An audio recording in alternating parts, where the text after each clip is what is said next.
75वीं वर्षगांठ के उपलक्ष्य में इस वार्ता में मैं एक अत्यंत सरल लेकिन एक अत्यंत विचित्र और कठिन प्रश्न के साथ बात शुरू करना चाहता हूं।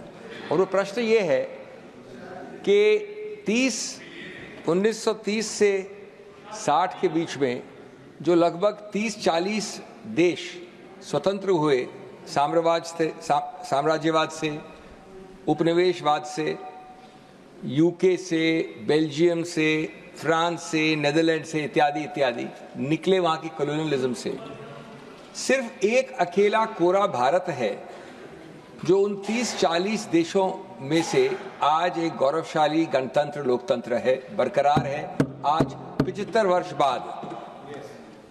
ये एक बहुत ही विचित्र चीज। इसका कारण क्या है? तो कई कारण है। सबसे बड़ा कारण होता है गुड लक। लेकिन अगर और इसमें देखा जाए तो मैं समझता हूं कि एक अद्भुत जुगलबंदी थी। और मैं नहीं कह रहा हूं कि एक ही कारण है। एक कारण निश्चित रूप से वो अद्भुत जुगलबंदी का है जो गांधी और नेहरू के बीच में थी, और जो ट्रिनिटी थी हमारी जीएनपी की, गांधी नेहरू पटेल की। कुछ तो ठीक किया होगा उस निंदनीय नेहरू ने, कुछ तो ऐसे संस्थागत और गैर संस्थागत स्तंभ बनाए होंगे हमारे संविधान के, जिससे आज इस 30-40 देशों में, अगर आप एशिया में देखें, अफ्रीका में देखें, साउथ अमेरिका में देखें, तो संविधान के और संविधानवाद के, कॉन्स्टिट्यूशनलिज्म के आपको सिर्फ खंडर दिखेंगे। उन सभी देशों में अगर एक ने वो हमको स्वतंत्रता दिलवाई और दूसरे ने उसको महफूज रखा, सुरक्षित रखा, तो कुछ तो ठीक किया होगा इन दोनों ने मिलके। तो अब देखते हैं कि ये क्या संवैधानिक स्तंभ हैं जो 75 वर्ष से इस देश को गौरवशाली बना के रखा है, विश्व का सबसे बड़ा गणतंत्र। और उसके बाद साथ साथ देखते हैं कि उनकी वर्तमान परिभाषा क्या है, उन स्तंभों की, उन स्तंभों की का वर्तमान स्वास्थ्य कैसा है, स्वरूप क्या है, आकार क्या है।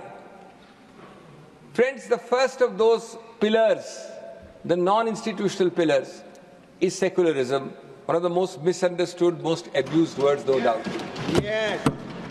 You know, it's a self-protective mechanism, idea. We do no largesse, no mercy to practice secularism. We must do it in supreme selfish national and self-interest. India is planet Earth's most diverse spot. And diversity, when the Americans talk of the salad bowl or others talk of the melting pot, nothing captures India's diversity. We have 22 scheduled languages, 700 mother tongues, 2,000 dialects. We have the world's 4 religions born here, the second or third largest of other religions in the world, and so on and so forth. What is secularism? I love Professor Bhargav's Lincolnian definition of secularism. He said, why did Lincoln say for the people? It's understood democracy is for the people. Why did he say by the people? It's understandable. It is those who elect by the people. Then he said, why did he use of the people? And then Bhargav answers his own question by saying, it is to convey a sense of co-ownership of democracy to the last man in the last row. It is a co-belonging of democracy to everyone, the majority and the minority, the underprivileged and the overprivileged. And that is the essence of secularism. And before I come to its current health, there is another word in our preamble which cross-fertilizes and reinforces it in a big way, जिसको हम ज़्यादातर भूल जाते हैं, fraternity, सौहार्द, a word far superior to the negative word of tolerance. It is a positive word which constitutionally mandates us to celebrate each other, identity. It cross-fertilizes and reinforces secularism, and it brings in all the other related concepts of pluralism, inclusiveness and diversity. अब दोस्तों इसकी वर्तमान हालत पे 2-4 minute बिताते हैं। इसकी वर्तमान हालत क्या है न्यू इंडिया में, न्यू बीजेपी के शासन में? सबसे पहले है भय का वातावरण, अविश्वास का वातावरण, विभाजन का वातावरण। इसके लिए कोई थर्मोमीटर नहीं चाहिए। आप भी जानते हैं, हम भी जानते हैं सेंट्रल हॉल, पुराना सेंट्रल हॉल से लेके अल्पसंख्यकों तक ये भय का वातावरण है। वो सेंट्रल हॉल का आजकल कैंटीन हो गया है सब्स्टिट्यूट, यहाँ पर सेंट्रल हॉल तो नहीं रहा।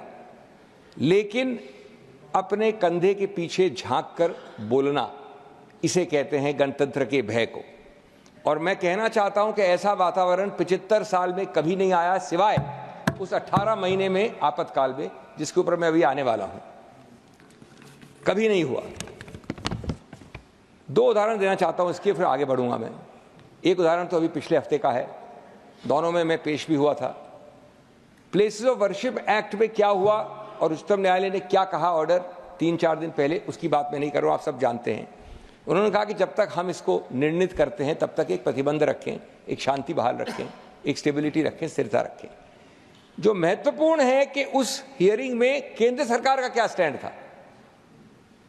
केंद्र सरकार जो वैसे टेक्निकल रूप से तो एक न्यूट्रल होनी चाहिए थी, उन्होंने कहा कि ये आंतरिक आदेश नहीं दीजिए। कब तक नहीं दीजिए? जब तक आप इसका निर्णय करेंगे तब तक भी नहीं दीजिए। और निर्णय क्या था? निर्णय था बड़ा समझदार निर्णय कि नया कोई सूट दर्ज नहीं होगा और जो पुराने सूट है उसमें कोई भी प्रभावशाली इफेक्टिव ऑर्डर आंतरिक या अंतिम नहीं पास किया जाएगा। इसका विरोध किया है सरकार ने। और आप बात करते हैं सेक्युलरिज्म और फ्रेटर्निटी की, जब तक सिर्फ निर्णय आता है तब तक। इसका दूसरा उदाहरण, क्या केंद्र सरकार ने कभी भी किसी रूप में, माननीय प्रधानमंत्री तो बहुत बड़े हैं, गृह मंत्री भी बहुत बड़े हैं, किसी मंत्री ने भी, केंद्र मंत्री की हिम्मत हुई कि जो ये बुलडोजर राजनीति चली इतने सालों से यहाँ, जिसमें भी एक मामले में जिसमें मैं पेश हुआ था, उच्चतम न्यायालय ने रोक लगाई कुछ हफ्तों पहले, कभी भी उन्होंने, किसी ने बोला उसके विरुद्ध? ये आपके सबसे बड़े प्रदेश से शुरू हुआ था, एक शब्द बोलने की हिम्मत थी किसी को? बल्कि आप लोगों ने, you glorified, your CM's glorified bulldozer as. There was an inter-CM, inter-state competition as to who is the more Rambo CM to practice bulldozer. And an award virtually was to be given for bulldozer CMs and bulldozer politics. But this is fraternity, this is secularism. Look at the statistics. Who were the victims of that bulldozer Raj? 95-98% one community. No notice. I make a protest, I make a poster, my house is struck down. But not one of you had the guts to speak up against it. Why? Because you cannot be allowed to do that. So friends, this is the hiatus between constitution, between constitutionalism, between secularism, between fraternity, and between the reality. You really wore the democratic cloak, but you wielded the autocracy's blade. Yes.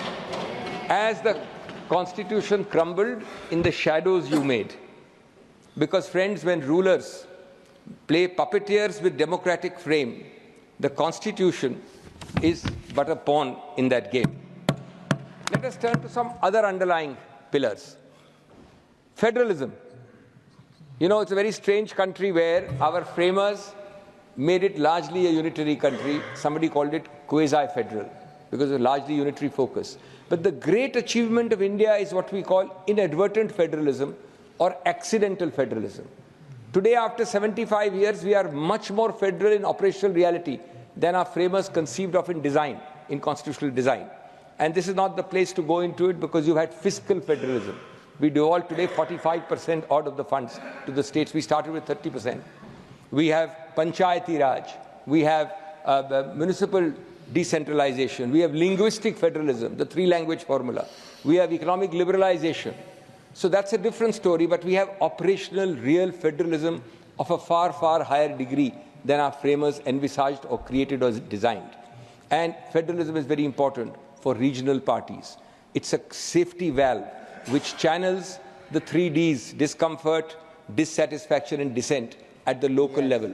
Otherwise, like a pressure cooker, if it did not release it there, it would explode at the center. But, sir, and the Honorable Prime Minister has repeatedly used the, I don't like the word jumla for the Prime Minister, but let's say the phrase, cooperative federalism, competitive federalism. Allow me to make you smell the coffee and smell reality for 2 minutes.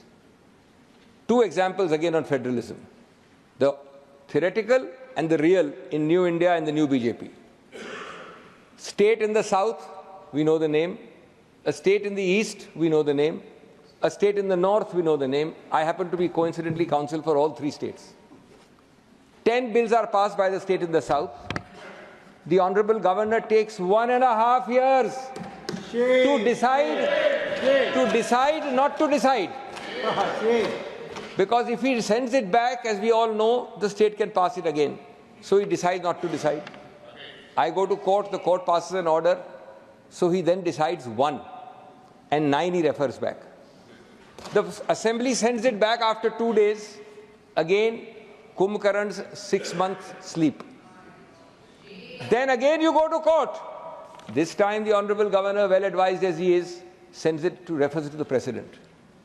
What suffers? Governance for that state. The same thing happened in the eastern state. The same thing happened in the northern state. You're all sitting there, members of those states. Now, what is the point? The point is that Babasaheb Ambedkar said there cannot be 2 swords in 1 scabbard. एक म्यान में 2 तलवार नहीं हो सकती. The elected government is entitled to make its mistakes.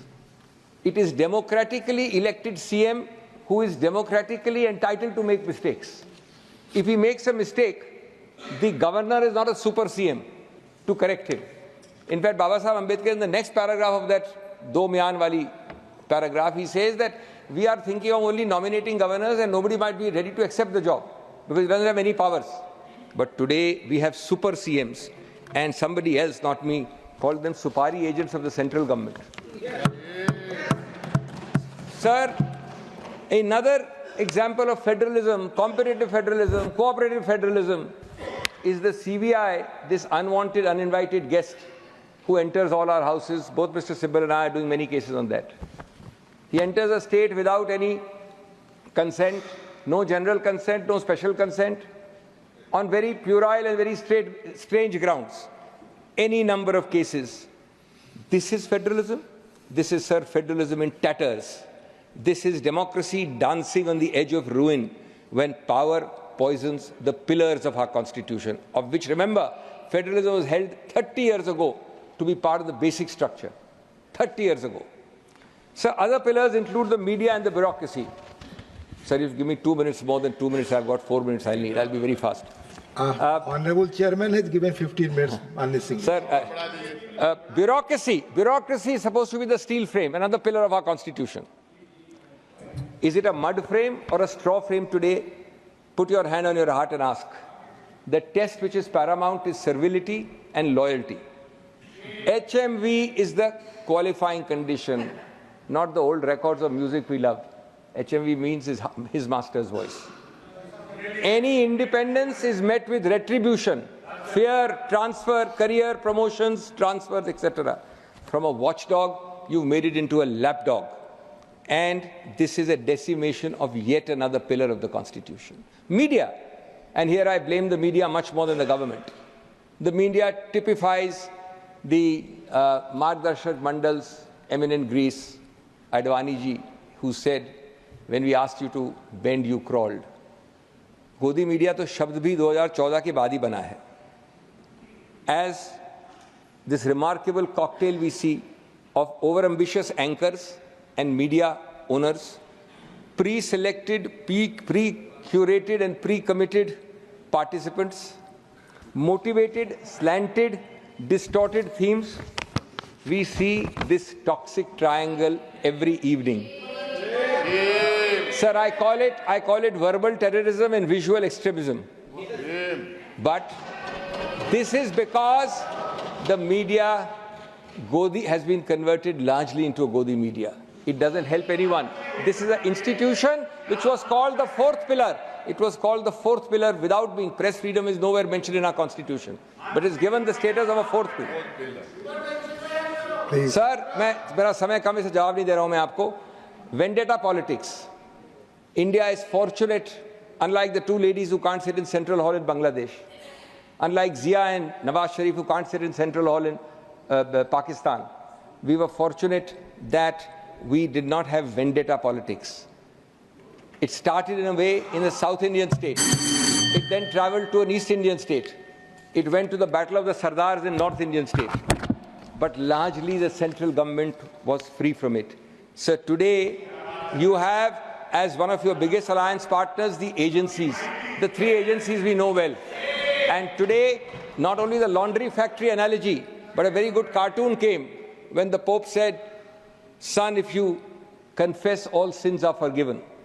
So the Indian man standing there on the side said, "No, sir, all sins are forgiven if you join the ruling party." Yeah. Sir, there are many more examples. My time is limited. I will end by saying कि बार-बार आपने आपातकाल की बात की। आप बिल्कुल सही कह रहे हैं, आपातकाल में गलतियां हुई हैं, मान के चलिए। मैं मानता हूं, मैं स्पष्ट कहता हूं, कांग्रेस ने पहले भी कहा है। पहली बात तो एक तर्क और कुतर्क की बात है कि ये क्या बात कि आपके 90% स्पीचेस पहले अमेंडमेंट से 1950 से शुरू होती हैं। हम आज के भारत में जो विकृतियां आई हैं उनकी बात कर रहे हैं। उन विकृतियों में हाफ अ मिनट सर, उन विकृतियों का उत्तर क्या है कि गलती आपने की या नेहरू जी ने की तो हम भी करेंगे, तो ये लॉजिकल नहीं है। लेकिन दूसरी बात, ये आपातकाल एक सीमा से बाध्य था, 18 महीने का था। जनादेश सबसे बड़ा होता है। इंदिरा गांधी के आपातकाल के बाद इंदिरा गांधी को जनादेश ने वापस चुनावित किया। ये आपातकाल एक संवैधानिक विकृति थी जो संविधान अनुमोदित करती है, संविधान अलाउ करती है, संविधान के अनुसार हुआ, गलतियां हुई, अंत हुआ। आज इस अघोषित आपातकाल की क्या सीमा है? क्या संवैधानिक प्रतिबंध है? क्या संवैधानिक कंट्रोल है? Zero.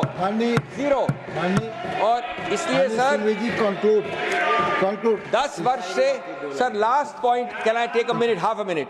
Sir, I'm ending as I started, not with mere words, sir, just 30 seconds. 2 minutes, 30 seconds, sir, 30. Please. I'm ending with what I started, not with words, with a warning. And sir, with great respect to you and to the House, I say that the Constitution, that sacred scripture of our sovereignty, is under siege. The pillars of democracy tremble as tyranny tiptoes into our temples of power. The sanctity of secularism is being shredded, federalism is fractured, and freedom is fettered. We are witnessing an era where institutions are being incapacitated, dissent demonized, and truth throttled. The custodians of democracy have become its conspirators. The protectors of liberty are now its predators. Sir, we have all to act like sentinels, and we have to all speak out and speak the truth. I'm very grateful for the time given to me. Thank you.